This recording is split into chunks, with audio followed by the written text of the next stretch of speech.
नमस्कार, जय हिंद। मैं अमरपाल सैनी एक बार फिर हाजिर हूँ एक नया अध्याय लेकर, एक नया चैप्टर लेकर। और आज हम इस वीडियो में कक्षा 12वीं का राजनीतिक विज्ञान उसका चैप्टर 2 और चैप्टर 2 का भाग 3 पढ़ रहे हैं।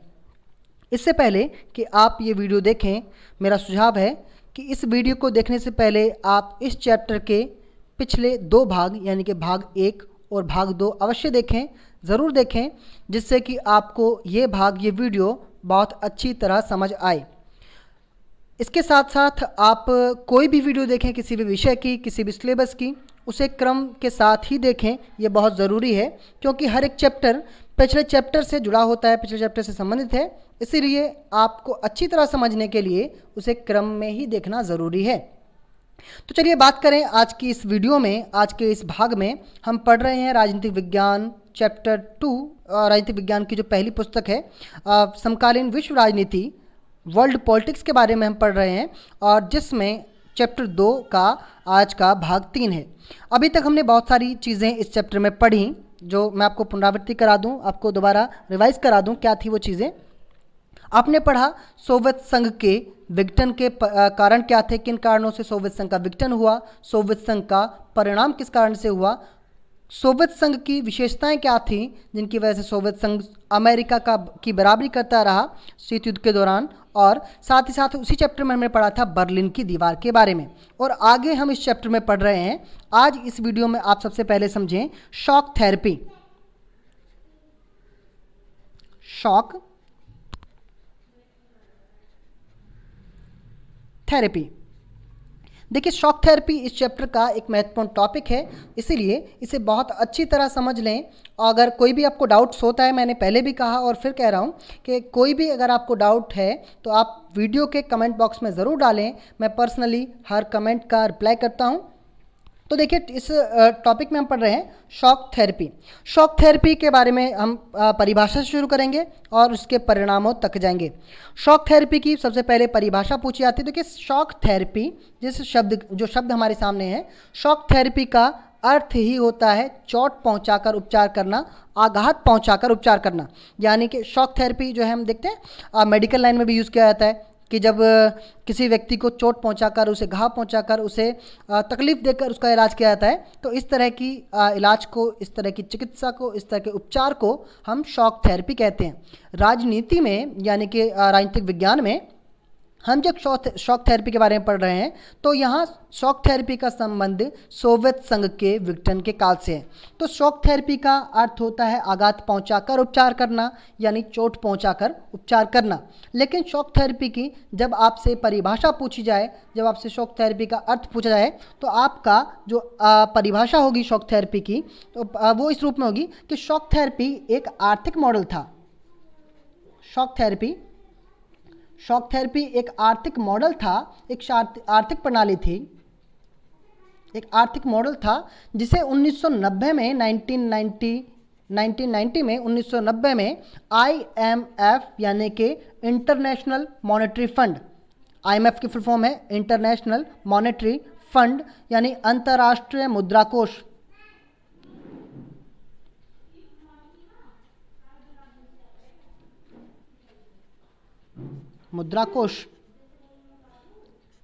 और वर्ल्ड बैंक WB यानी कि वर्ल्ड बैंक यानी कि विश्व बैंक।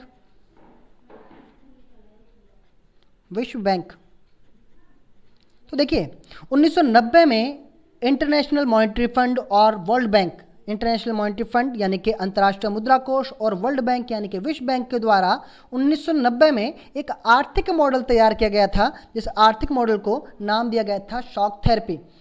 परिभाषा अब एक बार में आप लें कि शॉक थेरेपी की परिभाषा क्या है, शॉक थेरेपी किसे कहा जाता है। शॉक थेरेपी एक आर्थिक मॉडल था जिसे 1990 में IMF और world bank, international monetary fund और वर्ल्ड बैंक ने 1990 में तैयार किया था। और ये जो शॉक थेरेपी मॉडल है वो किन देशों के लिए था? ये मॉडल उन देशों के लिए था जो कि साम्यवाद से यानी कि समाजवाद से पूंजीवाद की तरफ अग्रसित हो रहे थे, जो पूंजीवाद की तरफ बढ़ रहे थे। यानी कि उन देशों के लिए शॉक थेरेपी बनाई गई थी, ये आर्थिक मॉडल बनाया गया था जो देश समाजवाद को छोड़कर पूंजीवाद को अपना रहे थे।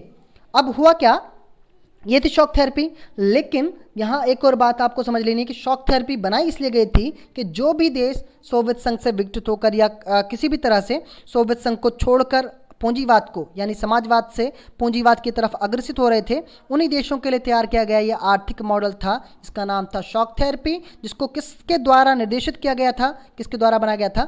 IMF और वर्ल्ड बैंक, अंतर्राष्ट्रीय मुद्रा कोष और विश्व बैंक के द्वारा।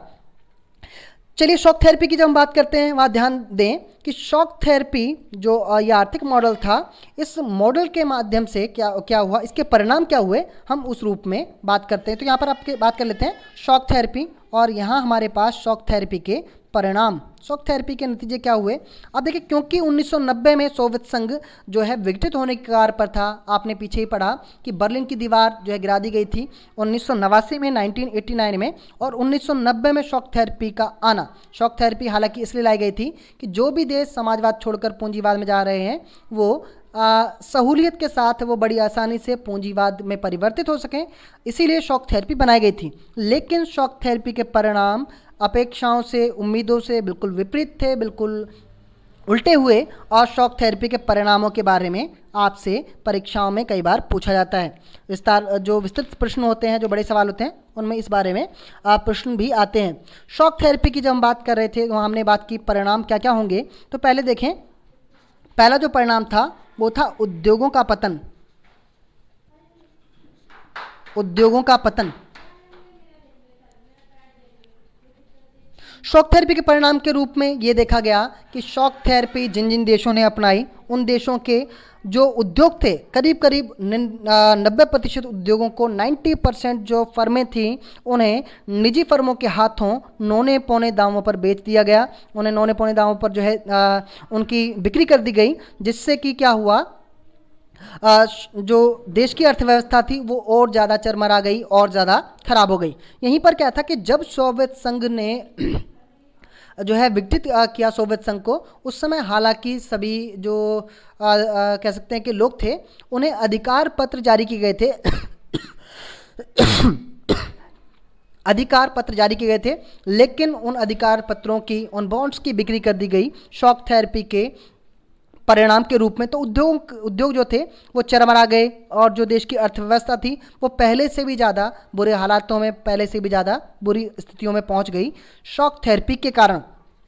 तो पहला परिणाम जो हुआ शॉक थेरेपी का वो था उद्योगों का पतन, यानी कि 90% उद्योगों को, जो उद्योग थे, उन्हें निजी फर्मों के हाथों बेचना पड़ा। दूसरा जो परिणाम रहा शॉक थेरेपी का वो भोजन की सुरक्षा का पतन।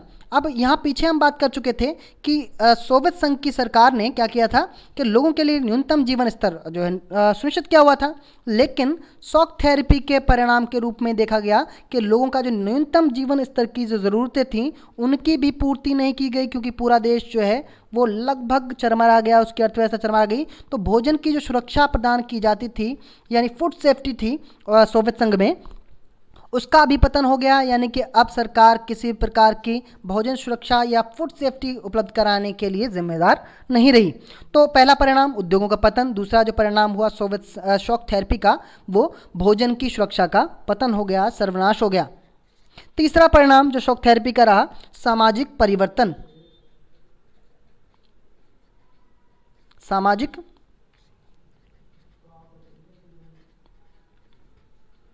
परिवर्तन।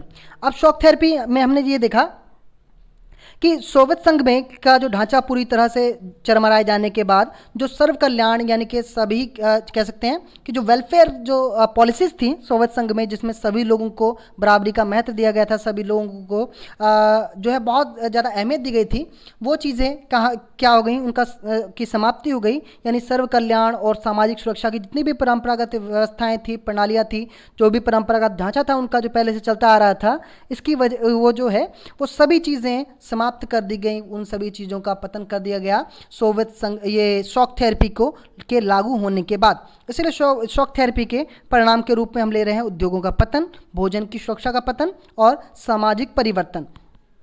चौथी बात जो परिणाम के रूप में शॉक थेरेपी के परिणाम के रूप में देखी गई वो था दिवालिया। अब क्या हुआ कि क्योंकि शॉक थेरेपी ने जो भी परिणाम दिए वो नकारात्मक थे, वो उसकी अपेक्षाओं से बिल्कुल विपरीत थे।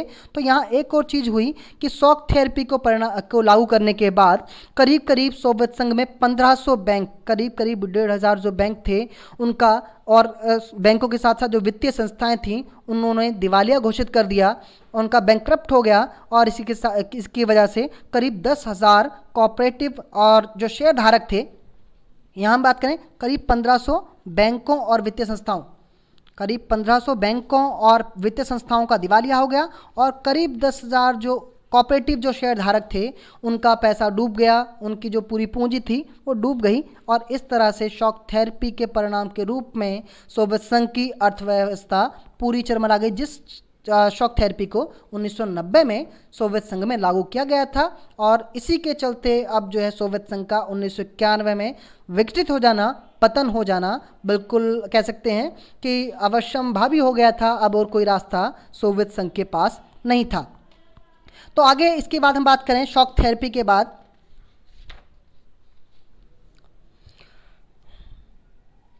शॉक थेरेपी के बाद हम बात कर रहे हैं संघर्ष और तनाव। एक टॉपिक आपकी पुस्तक में दिए गए, संघर्ष और तनाव। किसका संघर्ष किसका तनाव की बात कर रहे हैं कि एक तरफ तो सोवियत संघ का विघटन 1991 हो चुका था, जो 15 गणराज्य थे वो एक दूसरे से बिल्कुल अलग हो चुके थे, विघटित हो चुके थे।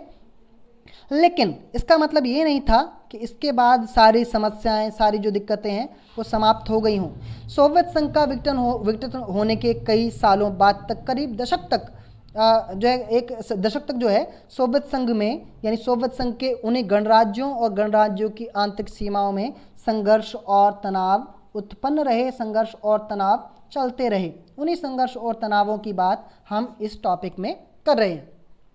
किस तरह से संघर्ष और तनाव की हम बात कर रहे हैं। एक तो चीज़ देखें आप कि सोवियत संघ का विघटन किस रूप में हुआ था कि जितने भी गणराज्य थे उन गणराज्यों की ओर से जो विरोध उत्पन्न हुआ, जो उन गणराज्यों की जनता की ओर से विरोध हुआ सोवियत संघ की सरकार का, इसी का तो परिणाम था सोवियत संघ का विघटन। अब सोवियत संघ का विघटन होने के बाद इसका सोवियत संघ का विघटन हो जाना, जो सोवियत संघ में जो कह सकते हैं कि असंतोष और जो असंयम पैदा हुआ, उसकी समाप्ति नहीं हो गई थी सोवियत संघ के विघटन के साथ। इसलिए सोवियत संघ का विघटन हो जाने के बाद हम जानते हैं अच्छी तरह से सोवियत संघ का विघटन कब हुआ, 1991 में हुआ। सोवियत संघ का विघटन हो जाने के करीब एक दशक बाद तक, यानी कि करीब 2001 तक सोवियत संघ के इन्हीं गणराज्यों में जो सोवियत संघ से अलग हुए थे संघर्ष चलते रहे, तनाव चलते रहे। अब संघर्ष और तनावों को हम किस तरह समझ सकते हैं कुछ बिंदुओं से। पहली बात तो आप ये देखें, मैं कुछ उदाहरणों की बात कर रहा हूँ कि जो सोवियत संघ के विघटन के बाद उसके गणराज्यों के आपसी संघर्षों और तनावों को दर्शाते हैं। देखिए हुआ क्या कि एक तो दागिस्तान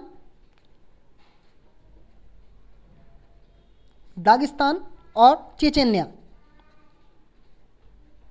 दागिस्तान और चेचेन्या। अब यहाँ देख लें कि दागिस्तान और चेचेन्या सोवियत संघ के से विघटित हो जाने के बाद भी कई सालों तक जो हिंसक अलगाववादी जो नीतियाँ थी, वो जो आंदोलन थे इस तरह के, वो यहाँ चेचेन्या में चलते रहे। और यहाँ सबसे जो गलत बात हुई कि इन जो है आंदोलनों को, इन अलगाववादी हिंसक आंदोलनों को दबाने के लिए सोवियत संघ के द्वारा, यानी चेचन्या की जो सरकारें थी उनके द्वारा जो तकनीक अपनाई गई वो बेहद गैर जिम्मेदाराना ढंग से उन्होंने इसका जो है इस आंदोलनों को, इन हिंसक आंदोलनों को दबाने का प्रयास किया। ये थी बात चेचन्या की और दागिस्तान की। एक अन्य उदाहरण की हम यह बात कर लें कि किस तरह से सोवियत संघ में असंतोष पनपा। यहाँ बात करें, इसमें जो हमारा सोवियत संघ था उसके मध्य में एक देश स्थित है, तजाकिस्तान। तो अगर तजाकिस्तान की बात करें तो हम देखते हैं तजाकिस्तान अपने सोवियत संघ से विघटित हो जाने के बाद भी करीब एक दशक तक, यानी कि 2001 तक गृह युद्ध से जूझता रहा। तजाकिस्तान में गृह युद्ध चलता रहा। साथ ही साथ एक और बात यहाँ समझ लें हम एक उदाहरण के तौर पर, क्या कि जर्जीरिया, एक जो कि जो जर्जीरिया था उसने क्या किया कि अपने ही राष्ट्र में जर्जीरिया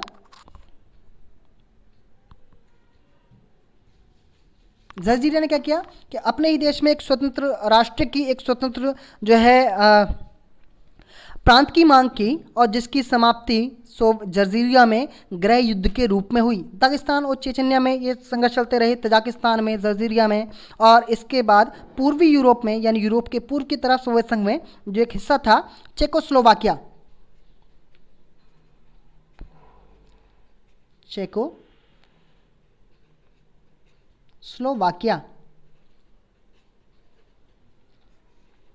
चेकोस्लोवाकिया का विघटन हुआ और चेकोस्लोवाकिया से विघटित होकर दो देश बने, एक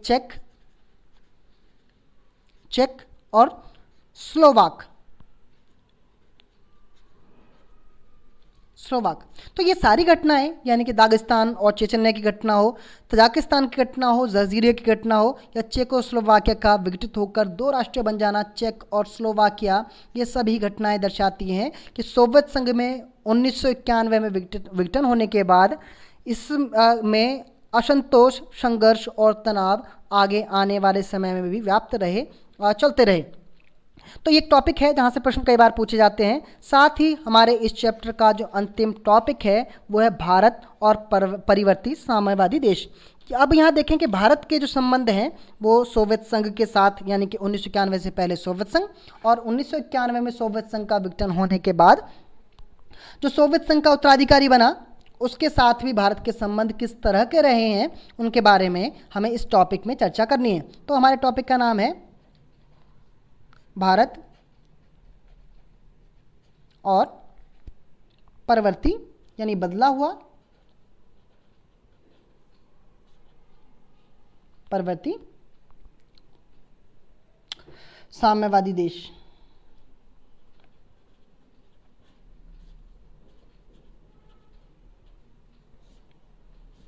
तो यहाँ हम बात कर रहे हैं किसकी, सोवियत संघ के साथ, यानी कि सोवियत संघ और 1991 के बाद सोवियत संघ का उत्तराधिकारी बना रूस और सोवियत संघ के साथ भारत के संबंध किस तरह के रहे हैं, भारत के संबंध किस तरह के हैं, इसके बारे में इस टॉपिक में बात की गई है। तो एक बात इस टॉपिक को जो है समझने से पहले, इस टॉपिक में कुछ भी लिखने से पहले आप बहुत अच्छी तरह समझ लें कि चाहे परिवर्ती जो है सोवियत संघ हो या पूर्ववर्ती सोवियत संघ हो या परवर्ती हमारा रूस हो, इन दोनों के साथ ही भारत के संबंध हमेशा सकारात्मक, हमेशा अच्छे रहें। कभी ऐसा मौका नहीं आया कि इन दोनों के संबंध बिगड़े हों या इन दोनों के बीच किसी भी तरह की कहा-सुनी या किसी भी तरह का संघर्ष या तनाव रहा हो। शीत युद्ध का अंत होने तक यानी 1991 तक भारत ने साम्यवादी सोवियत संघ से दूरियां बनाकर रखी, लेकिन इसका मतलब ये बिल्कुल नहीं था कि साम्यवाद से देश जो सोवियत संघ था उससे भारत के किसी भी प्रकार के तनाव रहे हों, किसी भी तरह के संघर्ष हो, इसका अभिप्राय, इसका मतलब ये बिल्कुल नहीं था। तो यहाँ जब हम बात कर रहे हैं कि भारत और परवर्ती साम्यवादी देश यानी भारत और सोवियत संघ यानी रूस के संबंध किस तरह के हैं उनकी हम बात कर रहे हैं। यहाँ पहली चीज हम जो है समझते चले, राजनीतिक संबंध। राजनीतिक संबंध तो देखिए, भारत के साथ सोवियत संघ और रूस, पहले 1991 से पहले जिसे हम सोवियत संघ कहते हैं, 1991 के बाद वही रूस है, रशिया है। तो सोवियत संघ या रूस के साथ भारत के संबंध जो हैं वो सकारात्मक रहे हैं, और इन्हीं संबंधों का एक हिस्सा है भारत और सोवियत संघ के राजनीतिक संबंध। भारत और सोवियत संघ के राजनीतिक जो संबंध हैं वो हमेशा सकारात्मक रहे हैं। इसी में आप ले लें, कई बार जो है जम्मू कश्मीर के मुद्दे पर जो संयुक्त राष्ट्र संघ है, संयुक्त राष्ट्र संघ में जो कई बार कश्मीर के मुद्दे को लेकर सोवियत संघ ने यानी कि रूस ने भारत की सहायता की। साथ ही साथ 1947 का जो हमारा युद्ध हुआ, भारत पाक युद्ध, भारत पाक के युद्ध में जब अमेरिका ने भारत को धमकाने की कोशिश की, उस समय सोवियत संघ ने ही भारत की सहायता के तौर पर अपने जंगी बेड़ों को समुद्रों में उतार दिया। तो हम कह सकते हैं कि भारत और जो रशिया है यानी रूस है और पूर्ववर्ती जो हमारा सोवियत संघ है उसके साथ भारत के राजनीतिक संबंध बहुत सकारात्मक हैं। इसीलिए हम कह सकते हैं कि भारत और सोवियत संघ के संबंध बहुत अच्छे रहे। दूसरी बात आप देखें, आर्थिक संबंध।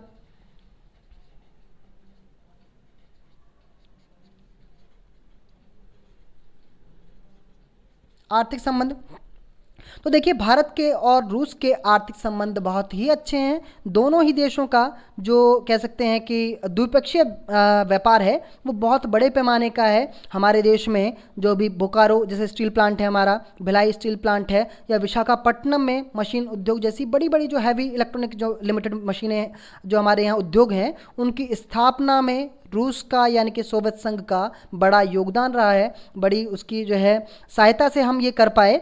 साथ ही साथ विदेशी जब जब भारत को विदेशी मुद्रा की कमी का सामना करना पड़ा है, तब तब रूस ने यानी कि सोवियत संघ ने भारत को आर्थिक सहायता दी है, भारत का आर्थिक समर्थन किया है। साथ ही साथ हम बात करें भारत और रूस के सैन्य संबंध।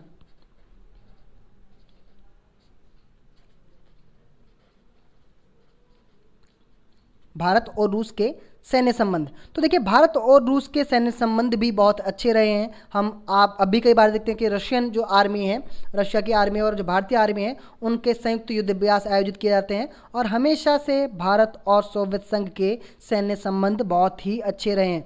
साथ ही साथ यहाँ हमें बात करनी है 1971 का भी जिक्र कर लें कि 1971 में कि जब भारत पाक का युद्ध हुआ, किस बात को लेकर, पूर्वी पाकिस्तान यानी कि बांग्लादेश को लेकर, उस समय भी सोवियत संघ ने भारत की सहायता की और उस समय भारत ने सोवियत संघ से 20 वर्षीय संधि भी की थी। जो 20 वर्षीय संधि है वो सोवियत संघ से की थी, जिसके बाद भारत को की जो गुटनिरपेक्ष नीति थी, गुटनिरपेक्ष जो सिद्धांत थे, उनकी भी आलोचना की गई थी कि भारत आवश्यकता पड़ने पर सोवियत संघ की सहायता लेकर गुटनिरपेक्ष नीति का उल्लंघन कर रहा है, इस रूप में भी भारत की आलोचना की गई थी। तो ये 20 वर्षीय संधि जो है, हमने उसका जिक्र आप सैन्य संबंधों में कर सकते हैं। और अब हमारे पास बचता है भारत का और सोवियत संघ यानी कि रूस का संबंधों की जब बात करते हैं तो सांस्कृतिक संबंधों की बात कर लेना भी आवश्यक हो जाता है।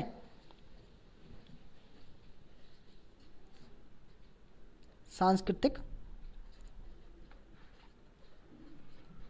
संबंध, देखिए जब हम भारत और रूस यानी कि भारत और पूर्ववर्ती सोवियत संघ के संबंधों की बात करते हैं तो हम उस संबंधों को कई अलग भागों में कर कई अलग बिंदुओं के माध्यम से समझते हैं। और यहाँ हम जो बात कर रहे हैं कि इन दोनों के संबंध किस तरह के, हमने बात कर ली राजनीतिक संबंध दोनों के बहुत अच्छे हैं, आर्थिक संबंध हम दोनों ये भारत और सोवियत संघ के बहुत अच्छे हैं, साथ ही सैन्य संबंधों की आपको बात करनी है और साथ ही हम बात करें सांस्कृतिक संबंधों की। तो देखिए भारत और जो हमारा आजकल का रूस है और उस समय जो सोवियत संघ था, इसके साथ सांस्कृतिक संबंध बहुत अच्छे रहे। किस तरह से हम इसकी बात कर सकते हैं, तो देखिए भारत की जो भाषा है, भारत की जो संस्कृति है, उसका बहुत ज़्यादा कह सकते हैं प्रचलन है पूर्ववर्ती सोवियत संघ में और वर्तमान के रूस देश में। भारत की बहुत सारी फिल्में आज भी आपको, फिल्में और जो हिंदी फिल्मों के गाने हैं वो आपको रशिया में सुनने को मिल जाएंगे, वो उस समय सोवियत संघ में प्रचलित थे। इस तरह से दोनों जो देश हैं उनके सांस्कृतिक संबंध भी बहुत अच्छे हैं। यह हमारा टॉपिक था भारत और पूर्ववर्ती जो है सोवियत संघ और परवर्ती रूस जिसे हम कहेंगे, उन दोनों के संबंध किस तरह के हैं, इस टॉपिक में हम बात कर रहे थे। और एक लॉन्ग क्वेश्चन में इस तरह के सवाल पूछे जाते हैं कि रूस और भारत के संबंध किस तरह के हैं या फिर सोवियत संघ और भारत के संबंध किस तरह के थे। तो ये इस चैप्टर का भाग 3 था। जो है इस भाग 3 के साथ चैप्टर 2 हमारे जो है पॉलिटिकल साइंस 12th की जो सेकेंड बुक है समकालीन विश्व राजनीति, उसका चैप्टर 2 भाग जो हमारा अध्याय 2 है, 2 ध्रुवीयता का अंत, उसे 3 भागों में हमने पूरा किया, हमने समझा। इसके बावजूद भी अगर आपको इस चैप्टर से कोई डाउट लगता है तो आप कमेंट में ज़रूर डालें, कमेंट में ज़रूर शेयर करें, मैं पर्सनली हर कमेंट का जवाब दूंगा। साथ ही साथ अगर आपको वीडियो अच्छी लग रही है तो वीडियो लाइक करें। अगर आप चाहते हैं कि आपके सहपाठी, आपके साथी भी इतना ही अच्छा पढ़ पाएँ, इतना ही अच्छा समझ पाएँ, तो उनके साथ ये वीडियो शेयर करें। और अगर आपने अभी तक ये हमारा चैनल सब्सक्राइब नहीं किया है तो चैनल ज़रूर सब्सक्राइब कर लें, जिससे कि आने वाली सभी वीडियोज़ आपको जल्द से जल्द प्राप्त होती रहें, उनकी नोटिफिकेशन प्राप्त होती रहे। चलिए मिलते हैं आगे क्लास में, अगले जो है वीडियो में नया विषय, नया अध्याय लेकर। जय हिंद, धन्यवाद।